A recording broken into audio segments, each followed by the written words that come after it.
누가복음 11장 1절에서 4절의 말씀입니다. 제가 받들어 읽겠습니다. 여호와께서 한 곳에서 기도하시고 마치심에 제자 중 하나가 여짜오되 주여 요한이 자기 제자들에게 기도를 가르친 것과 같이 우리에게도 가르쳐 주옵소서. 예수께서 이르시되 너희는 기도할 때 이렇게 하라.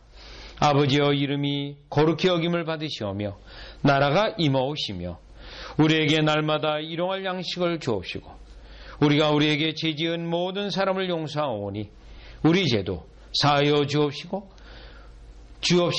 주시옵고 우리를 시험에 들게 하지 마옵소서 하라. 아멘.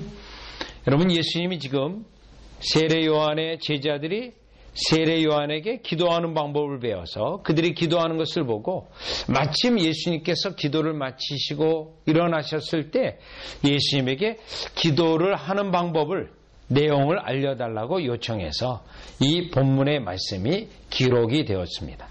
여러분, 이 본문의 말씀은 어디서 많이 보았던 구절인데 여러분이 잘 아는 것처럼 마태복음 6장에 주께서 가르치신 기도, 주기도문에 있는 그 내용과 거의 같은 내용입니다. 그런데 마태복음 6장에서 예수님께서 가르쳐 주신 기도는 그 본문의 문맥상 위선자들이 잘못 기도하는 것을 보고 바른 기도의 방법을 가르쳐 주신 것이고, 또 그때는 이방인처럼 중언부언하는 기도를 피하기 위해서 이 기도의 내용을 가르쳐 줬습니다. 그러면 마태복음 6장에 있는 예수님이 가르쳐 주신 기도하고 지금 이 누가복음에 있는 기도하고 차이점이 있다면, 마태복음에서의 기도는 하늘에 계신 우리 아버지여 하면서 하나님을 찬양하면서 시작합니다. 그런데 누가복음에는 그 내용이 없습니다. 또 마태복음의 주기도문에서 끝날 때 대개 나라와 건세와 영광이 아버지께 영원히 있습니다라고 하는 축복 혹은 송영으로 끝나게 됩니다. 그런데 누가복음에서는 그 내용이 없습니다. 그리고 이 누가복음은 지금 예수님이 감람원이라고 하는 곳에서 기도한 것으로 여겨지고, 또 마태복음에서 기도를 가르쳐 주실 때는 산에 오르셔서 산상보훈에서 가르쳐 주신 것으로 다른 장소, 다른 때, 다른 경우에 말씀하신 건데 내용은 상당히 흡사합니다. 그 이유는 우리 주님이 기도의 패턴과 기도의 내용이 전체적으로는 정해져 있기 때문에 이와 같이 비슷한 패턴을 가지고 있는데, 그럼에도 불구하고 누가복음에서 나타난 예수님이 가르쳐 주신 기도에는 중요한 특징이 있습니다. 그 특징이 무엇이냐면, 여러분 다 같이 누가복음 11장 3절을 보시면, 누가복음 11장 3절인데요. 우리에게 날마다 일용할 양식을 주시옵고, 여기에 일용할 양식이 있고요. 자, 일용할 양식이란 것은 하루치 양식, 매일의 양식, 날마다가 이미 들어가 있습니다. 그런데 이 본문을 보면 날마다가 또 들어가 있어요. 자, 마태복음에서는 오늘날 우리에게 일용할 양식을 주옵시고, 오늘날이라고 되어 있는데 누가복음에서는 날마다가 강조되어져 있습니다. 그러면 이 날마다라는 관점에서 우리가 이 본문을 볼 때 마태복음에서의 주기도문은 6개의 기도 제목, 6개의 이와 같이 축복송이 포함한 6개로 볼 수 있는데, 누가복음에서는 3개로 분류해 볼 수 있습니다. 따라서 누가복음이 더 간략하고 날마다 기도할 때 간략하게 3가지를 기억해서 우리가 하나님 앞에 기도하도록 예수님이 세례 요한의 제자들이 기도의 방법대로 한 것에 요청을 받았고, 그래서 이 방법을 알려주셨는데, 여러분 이 본문으로 우리는 3가지 기도 제목으로 날마다 어떻게 기도해야 될지를 예수님의 말씀을 통하여 배우고 그대로 실행하는 저와 여러분이 되어지시기를 주 예수 그리스도 이름으로 축원합니다. 자, 그러면 이제 첫 번째예요. 첫 번째는 여러분 2절의 말씀입니다. 2절에요. 예수께서 이르시되 너희는 기도할 때에 이렇게 하라. 아버지여 이름이 거룩히 여김을 받으시오며 나라가 임하오시며. 여러분 우리의 기도의 순서에서 제 첫 번째는요. 여기 나와 있는 순서도 중요합니다. 첫 번째 순서는 하나님과 관련해서 기도해야 된다는 겁니다.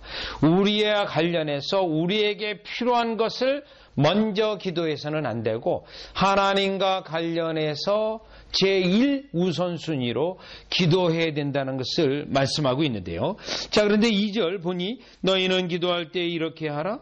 분명히 이렇게 하라고 해서 기도의 방식을 알려주셨어요. 아버지여라고 되어 있습니다. 아버지여. 자, 이 부분은 우리가 날마다 기도하는데 하나님 앞에 나와서 기도할 때 아버지여 친근한 마음으로 또 저와 여러분이 구원 백성으로 하나님의 가족에 입양된 것을 생각하고 나오라는 겁니다. 네. 그래서 아버지여 매우 친근하게 그 아버지를 찾아서 나와서 기도할 것을 우리 주님이 요구하고 계세요. 사실은 이 부분은 로마서 3장 11절을 보면 하나님께서는 찾는 자를 축복하신다고 돼 있어요. 찾는 자. 자기를 찾는 자를 축복한다고 돼 있어요. 그런데 하나님을 찾는 자가 없다라는 거예요. 없다라는 거예요. 그게 로마서 3장 11절이에요. 또 히브리서 믿음장인 11장에서도 하나님은 자기를 찾는 자에게 상 주시는 자임을 말씀하고 있습니다. 그래서 우리 주님은 자기를 찾는 자를 상당히 좋아하십니다. 그래서 예수님의 이 기도의 말씀에서 마태복음과 달리 하늘에 계신 우리 아버지요 시작하는 것이 아니라 여기에 보면 너희는 아버지요 아버지요 이렇게 나와서 우리 주님에게 친근하게 우리가 그의 자녀됨을 생각하고 나오라고 첫 번째 요구하고 있는 겁니다. 여러분 우리는 부지런히 찾는 자가 하나님께서 우리에게 은혜를 더하시고 부지런히 찾는 자에게 예상치 못한 하나님의 축복이 있음을 그것도 날마다 찾아야 되는 이유를 우리가 알게 됩니다. 그러면 그 다음에 아버지여 하는데 이름이 거룩히 여김을 받으시오며 이렇게 돼 있어요. 하나님 자신에 대해서 기도하는 거예요. 아버지라 부르는 것도 하나님 자신에 대한 거고 또 이와 같이 이름이 거룩히 여김을 받는 것도 우리와 관련된 게 아닙니다. 하나님과 관련됐습니다. 뭘 말하냐면 하나님께서 자신을 우리에게 나타내 달라고 하는 요청이에요. 이름이 거룩히 여김을 받으시오면은 우리의 기도 속에 하나님이 직접 나타나 주셔서 우리에게 나타나 달라고 하는 기도입니다. 그게 거룩히 여김을 받으시오며입니다. 그러니 여러분이 기도 가운데 기도의 시작이죠. 하나님을 찾고 하나님이 직접 우리에게 나타나서 여러분 하나님이 우리에게 기도 가운데 나타나게 되면 여러분이 마음의 심령이 평안함이 넘치게 되고 여러분의 확신이 일어나게 되어지고 또 걱정하던 것이라든가 염려하던 것이 사라지게 돼 있어요.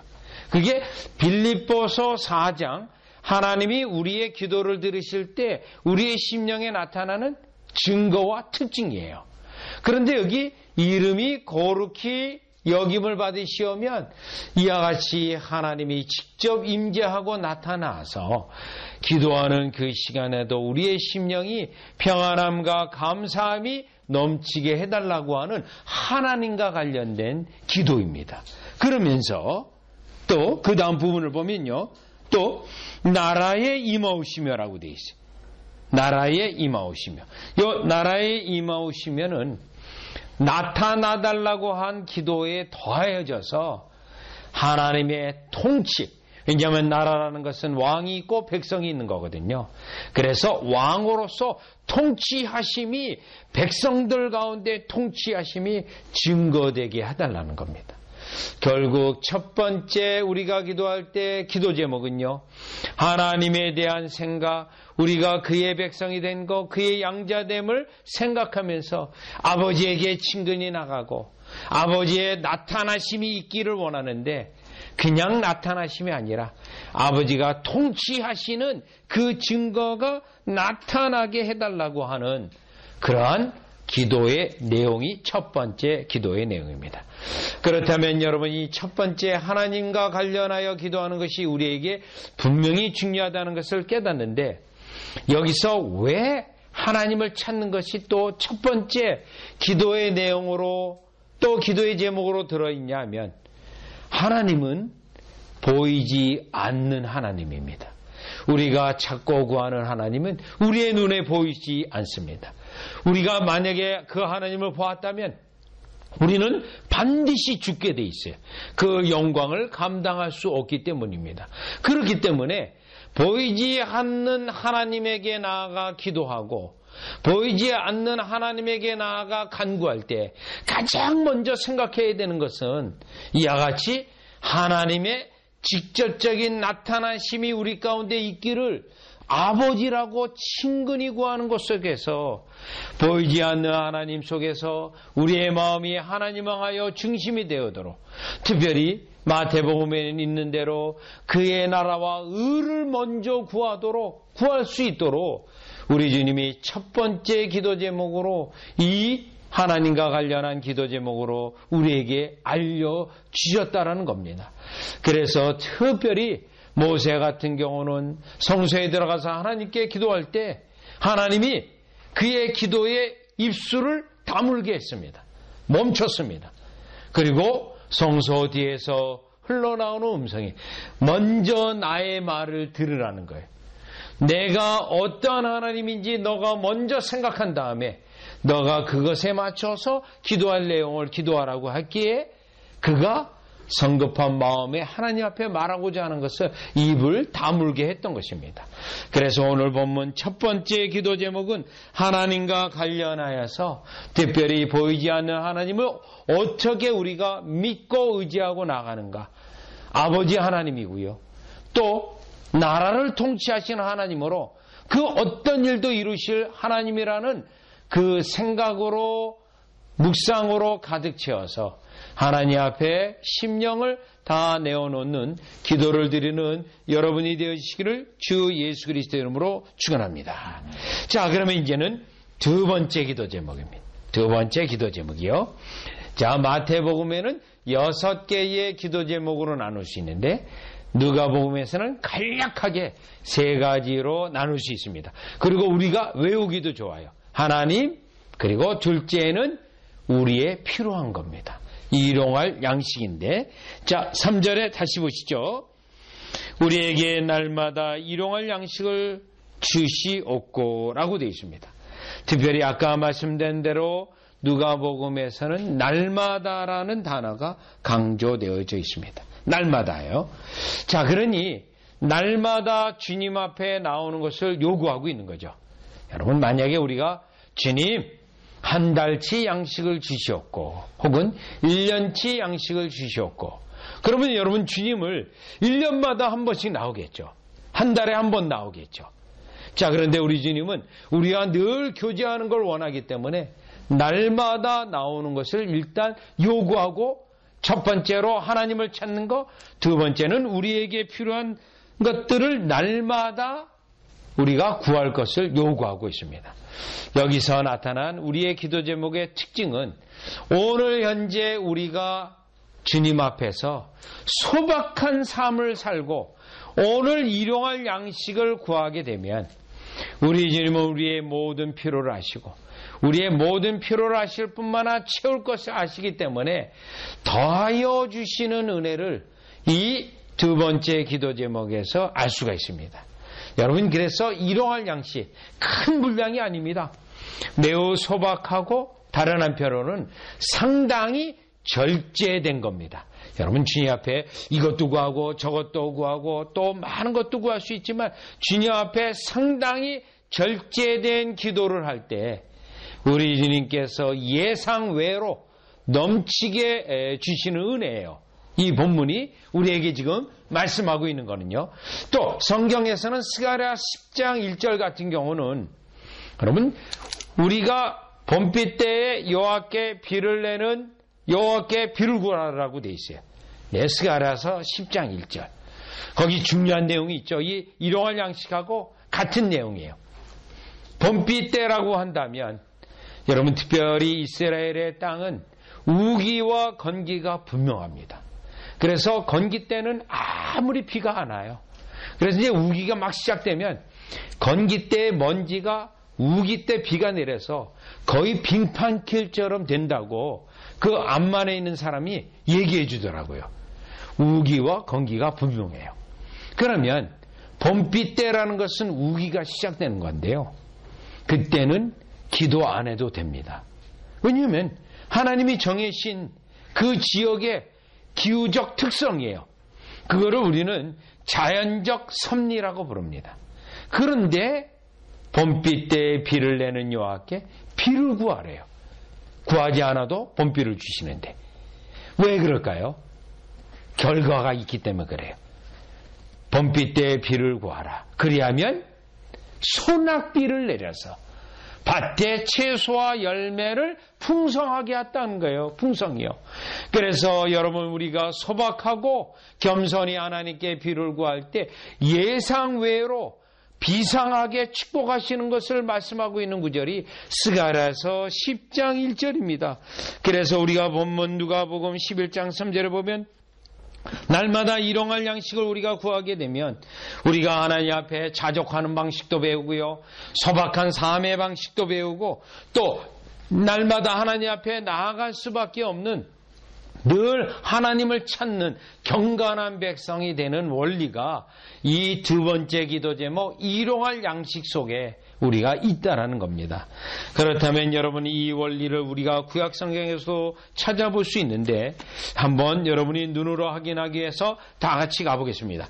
시편 68편 19절입니다. 시편 68편 19절에 보시면 구약이나 신약이나 똑같은 원리입니다. 자 보시면 19절에 68편 19절이요.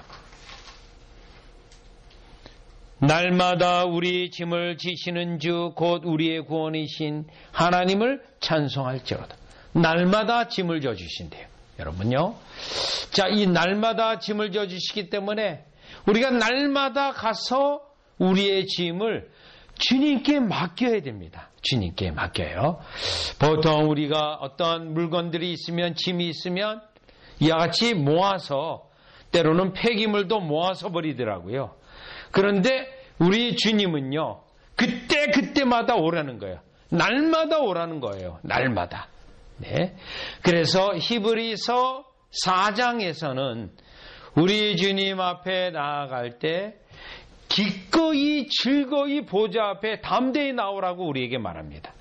그렇기 때문에 우리가 오늘 누가복음 11장 다시 오셔서 특별히 누가복음에서 강조된 단어가 날마다라는 단어 때문에 날마다 일용할 양식이라는 게 날마다라는 의미가 들어가 있는데 다시 날마다라는 단어를 예수님이 추가시키신 이유는 이와 같이 날마다 주님께 나와 겸손히 그리고 우리에게 소박한 삶, 자족하는 삶 속에 그 기도 속에 하나님이 우리의 생각 이상으로 채우실 은혜를 여러분들이 체험케 하시는 기도의 제목이 우리에게 날마다 일용할 양식을 구하는 그 두 번째 기도 제목에서 깨달아 볼 수가 있습니다.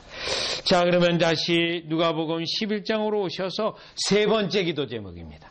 여러분, 자, 마태복음에는 6개로 나눌 수 있지만 누가복음은 3개로 나눠요. 더 외우기가 쉽습니다.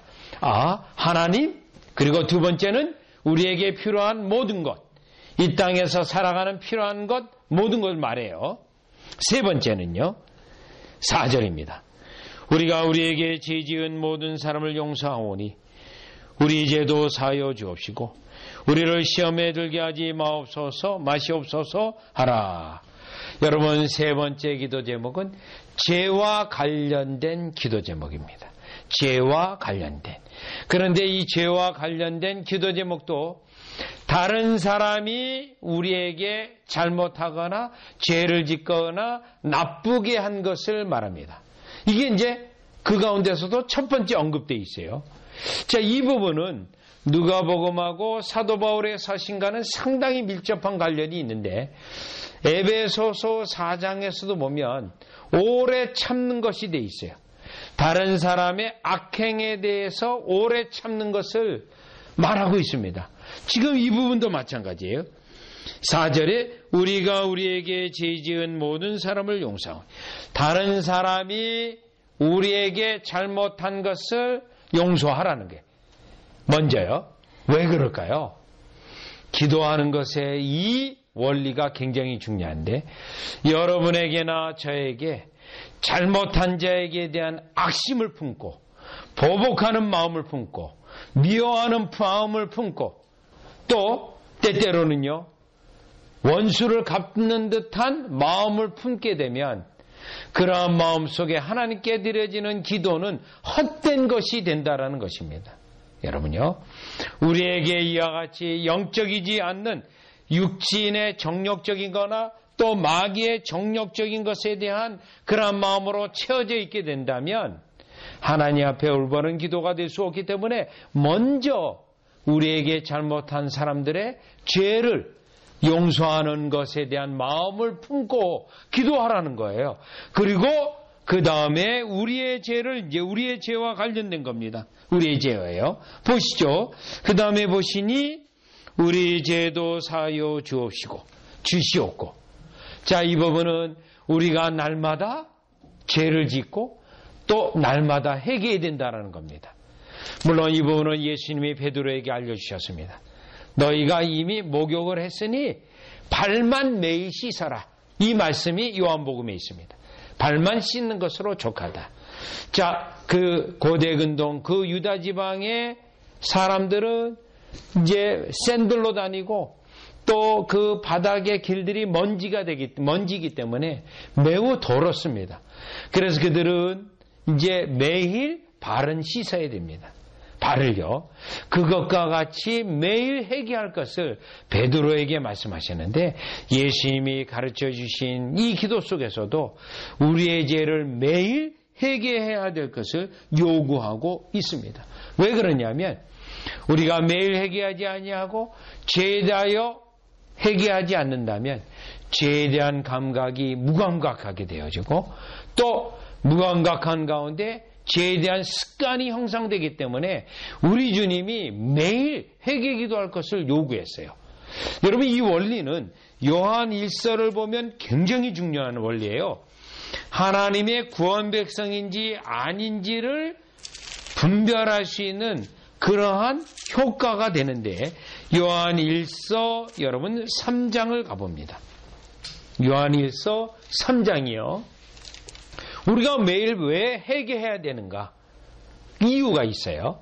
죄가 쌓이고 우리의 심령의 양심이 어두워지고 또 죄에 대하여 무감각해지지 않도록 우리 주님이 우리의 죄와 관련하여 날마다 나와서 회개 기도하라고 되어 있는데, 자, 3장 4절이에요.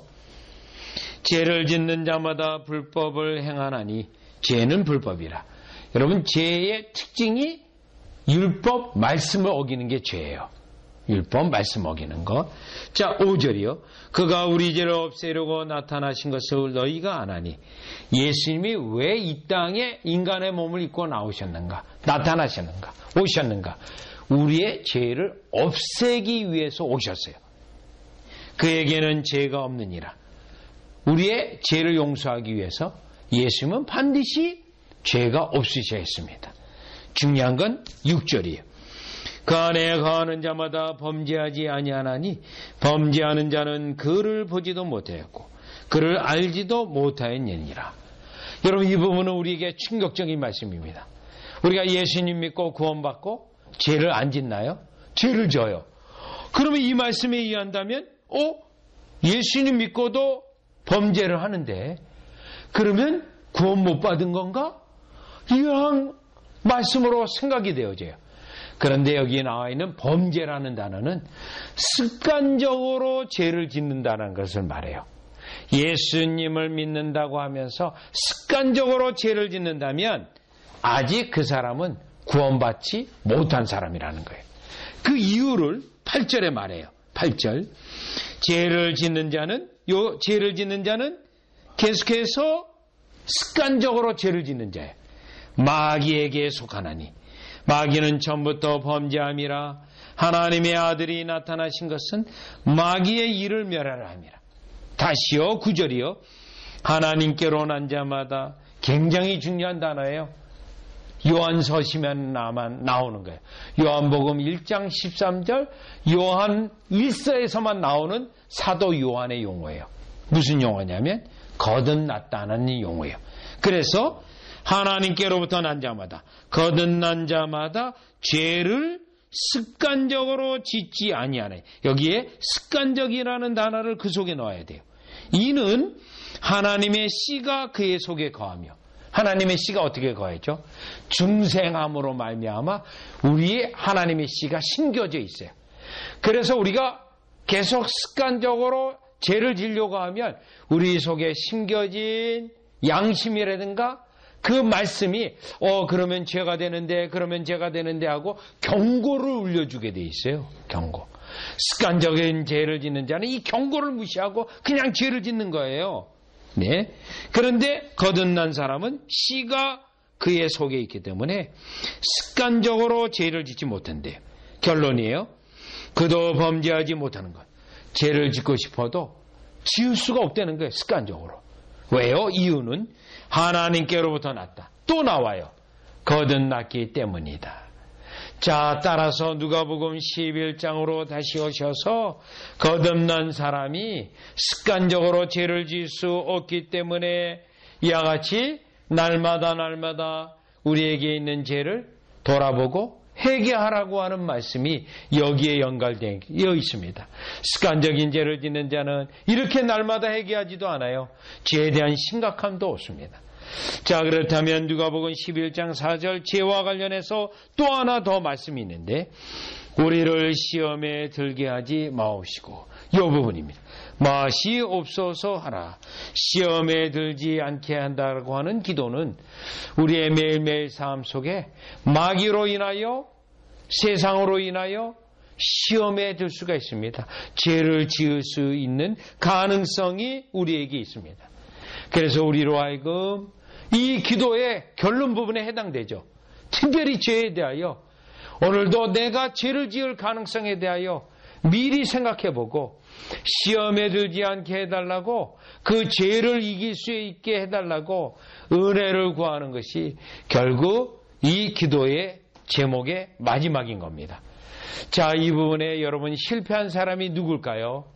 사무엘하 11장에 다윗을 들 수 있습니다.